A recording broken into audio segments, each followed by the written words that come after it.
Welcome back to The Breakdown with me, NLW. It's a daily podcast on macro, Bitcoin, and the big picture power shifts remaking our world. What's going on, guys? It is Tuesday, May 23rd, and today we are catching up on a report that Binance was commingling customer funds. Before we get into that, if you are enjoying The Breakdown, please go subscribe to it, give it a rating, give it a review, or if you want to dive deeper into the conversation, come join us on the Breakers Discord. You can find a link in the show notes or go to bit.ly/breakdownpod. Hello, friends. Well, this morning as I was prepping the show, news broke from Reuters.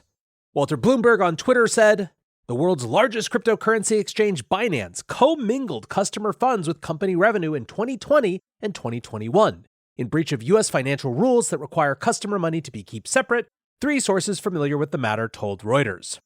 So let's go through this. Let's try to get a sense of how serious this is. Let's see if there is another Sam-type situation on our hands. First, let's talk the accusation. Well, it's pretty much right there in the headline, Binance commingling customer funds with company revenue in 2020 and 2021. The sourcing, 3 sources familiar with the matter, and Reuters. But let's try to get a few more details. From the Reuters piece, quote, one of the sources, a person with direct knowledge of Binance Group's finances, said the sums ran into billions of dollars and commingling happened almost daily in accounts the exchange held at U.S. lender Silvergate Bank. Reuters couldn't independently verify the figures or the frequency, but the news agency reviewed a bank record showing that on February 10, 2021, Binance mixed $20 million from a corporate account with $15 million from an account that received customer money. Reuters found no evidence that Binance client monies were lost or taken. So there's a bunch that's important here. One is that Reuters couldn't verify the figures in total, and that they really only had this one particular bank record showing a mixing. Now, what did Binance say? Well, in a statement to Reuters, they obviously denied this. Spokesperson Brad Jaff said, these accounts were not used to accept user deposits. They were used to facilitate user purchases. There was no commingling at any time because these are 100% corporate accounts. End quote.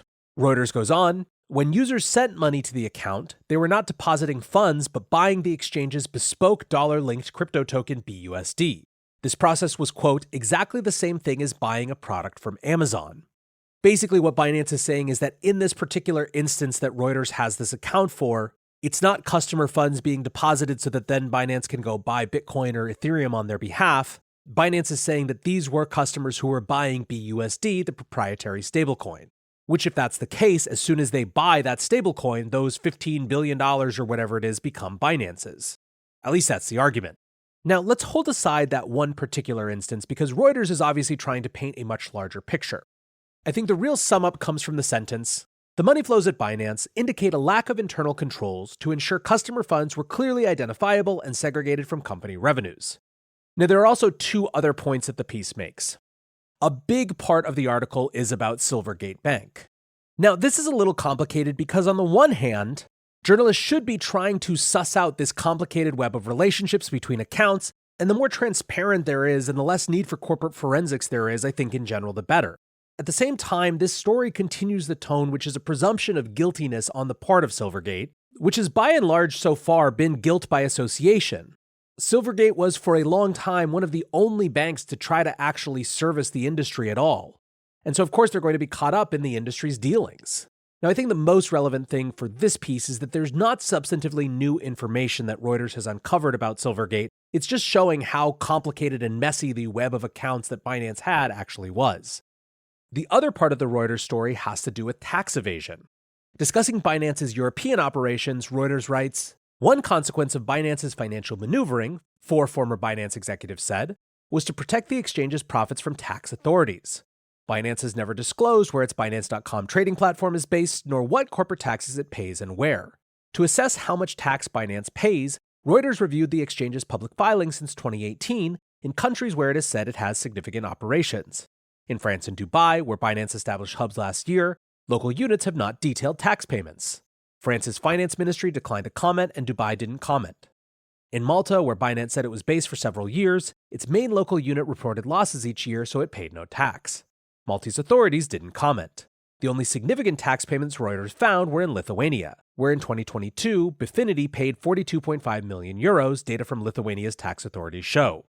Binance Chief Strategy Officer Patrick Hillman went in on them.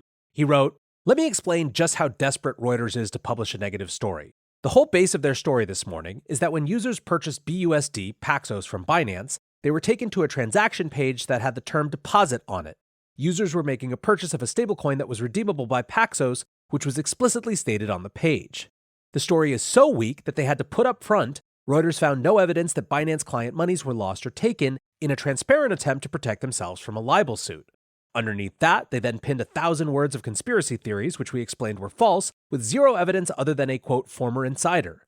We've been very public about where the company had regulatory shortcomings in the past. There's no reason for a respected news outlet like Reuters to continue making stuff up. Also, the xenophobia behind consistently mentioning CZ's ethnicity without noting that he's been Canadian since the age of 12 is about as subtle as a hammer wrapped in a pillowcase." So what about the reactions from the crypto crowd? Obviously, this is a community that is very sensitive to this type of issue following FTX last year. Scott Melker tweeted, "New Binance FUD just dropped. Seems like a nothing burger from years ago." Rob Payon called out the potentially dubious sources of information, saying, "I love how the Reuters article has multiple quotes from John Reed Stark, whose main occupation is currently crying about the crypto industry on LinkedIn. Also, when he gets referred to as a former chief at the SEC, no one says that he was last employed there in 2009. The Block's Frank Chaparro says story feels kind of weak in my opinion. Back to work." So what's my take on this? On the one hand, commingling is absolutely deadly serious. To the extent that was something that Binance was doing, even if it was just out of bad internal controls or growing too fast or any other reason, the crypto community should 100% absolutely expect that it is no longer the case. The second thing, however, that I will say is that when we compare this to FTX, we have to remember that SBF's commingling wasn't casual, crappy control commingling. It appears to have been intentionally fraudulent shipping it to Alameda to try to lever the crap out of it commingling. These things are obviously massively different. To be clear, they are both bad, but only one has the intent to use customer funds for nefarious purposes. I think in some ways, these sort of stories, which have a serious point but which really don't back it up, are a little bit mainstream media cries wolf. They anesthetize the crypto community and others, frankly, to the seriousness of the charges underneath.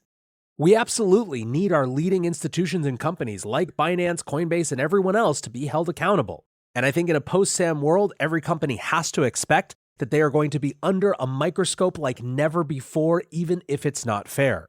But let's make the point that the evidence makes, not try to score journalistic points by expanding it to something bigger than it is. Now, I hope Reuters stays on this beat.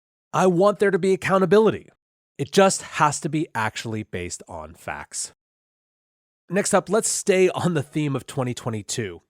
According to Gemini's latest update on the Genesis bankruptcy, Digital Currency Group has failed to make $630 million in loan repayments to Genesis.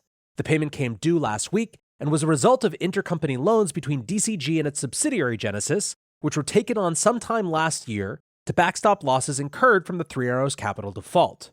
The Genesis bankruptcy has been ongoing since January and looked close to being resolved in February, with the deal on the table awaiting approval, which would have seen an estimated 80% recovery rate for creditors. Last month, however, the Unsecured Creditors Committee, which does not include Gemini, asked for a court-appointed mediator to assist in renegotiating the deal, in particular regarding DCG's contribution to the resolution.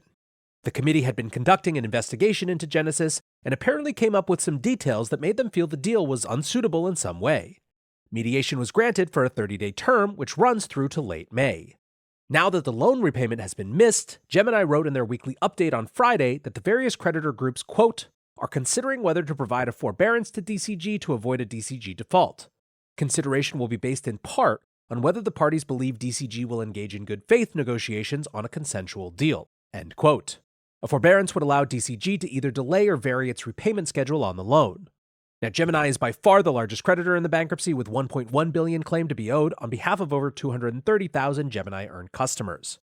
Early on in the process, Gemini had been vocal about bad faith negotiation tactics from DCG and their CEO, Barry Silbert, but those complaints died down after a deal was proposed in February. It appears that the mediation process will continue to run its course, although the attitude of creditors towards reaching a resolution via mediation appears to have soured. Again, from their update, Gemini wrote that, quote, in the event a deal cannot be reached, Gemini, along with other parties, is working with Genesis to suggest terms for an amended plan of reorganization that could be advanced without DCG's consensual participation. On Friday, Genesis filed a motion with the bankruptcy court to extend the time allowed to exclusively put forward resolution plans before the creditor group is able to put forward their own plans. If the court approves this motion, Genesis will have until late August to file a reorganization plan. Gemini have stated that they will at least have input into a Genesis plan and likely support the move. A DCG spokesperson said, DCG continues to be engaged with the various stakeholders in the Genesis capital restructuring process, pursuant to the 30-day mediation period entered into by all parties on May 1st. Frankly, it is very, very hard to tell from the outside what is going on here. It seemed in February like everyone was perfectly satisfied, or at least satisfied enough to move forward with the plan. It hasn't been clear why the UCC decided to push forward for a different resolution, but at the end of the day, it's one big mess. Jeff Dorman from Arca writes, DCG owes Genesis money. They won't be able to get this money faster by putting DCG into bankruptcy. Genesis owes Gemini money. They won't get this faster by putting DCG into bankruptcy. Gemini has no leg to stand on, can only wait. There ain't no money. It's a non-story until that changes. Staying on the bankruptcy theme, in a letter published on Friday, BlockFi instructed that public statements about a bankruptcy reorganization plan should be disregarded via a court-mandated communication. BlockFi's statements had been published on May 13th and discussed a proposed plan. The bankruptcy court overseeing the process ordered the comments be retracted, stating that the crypto lender had, quote, prematurely posted certain statements prior to the plan being authorized for circulation by the court. The letter, which was drafted by the court, highlighted discontent among creditors, noting that the plan was opposed by the creditors' committee. The letter stated that, quote, the committee also believes that it is not appropriate for BlockFi, via its current management and professionals, to control the liquidation of BlockFi and distribution to creditors. The committee has requested changes to the plan. A hearing on the reorganization plan is currently scheduled for June, but the TLDR on that one is that the court told BlockFi to shut the hell up. Now finally, two more little regulatory/legal skirmishes for exchanges in Asia. The Securities Commission of Malaysia has ordered Huobi Global to halt operations in the country amid allegations that it's operating a crypto exchange without the proper registration. The regulator demanded that Huobi's website be disabled and that mobile applications be withdrawn from app stores. The exchange was also required to cease publishing advertisements directed at Malaysian investors, according to an announcement made on Monday. Huobi CEO Leon Lee was specifically ordered to immediately carry out the directives. Malaysian investors that use Huobi were advised to, quote, immediately cease trading through its platform, withdraw all their investments, and close their accounts. The Securities Commission noted that unregistered exchanges are not protected by Malaysian law, so the regulator will not provide protection to investors. Gemini is also in hot water, this time with Filipino regulators, following the launch of their global derivatives platform last month. The Philippine Securities and Exchange Commission warned investors that the exchange was operating without the appropriate registration in an announcement published late last week. The Philippines SEC said, quote, Gemini Trust Companies LLC's lack of prior registration with the Commission makes their activities of offering and or selling securities in the form of derivatives illegal in violation of the provisions of the SRC. The SRC referring to its local securities regulation code. The penalty for breaches of securities regulations in the Philippines can carry a maximum 21-year prison sentence or a fine of approximately $90,000. Gemini's derivatives exchange was offered across 30 international jurisdictions and appeared to have been careful to avoid jurisdictions where offering derivatives to retail customers was prohibited, apparently overlooking the Philippines. In reprimanding Gemini for launching without registration, the Philippines regulator's announcement channeled U.S. SEC Chair Gary Gensler, referencing the SEC lawsuit against Gemini and quoting Gensler as saying, today's charges build on previous actions to make clear to the marketplace and the investing public that crypto lending platforms and other intermediaries need to comply with our time-tested securities laws. Doing so best protects investors. It promotes trust in markets. It's not optional. It's the law. So guys, there we are. Still lots of cleanup from last year. Hopefully things continue to move and get resolution soon. But for now, as that dirty laundry gets aired, you know we will be here to look at it all. Until next time, be safe and take care of each other. Peace.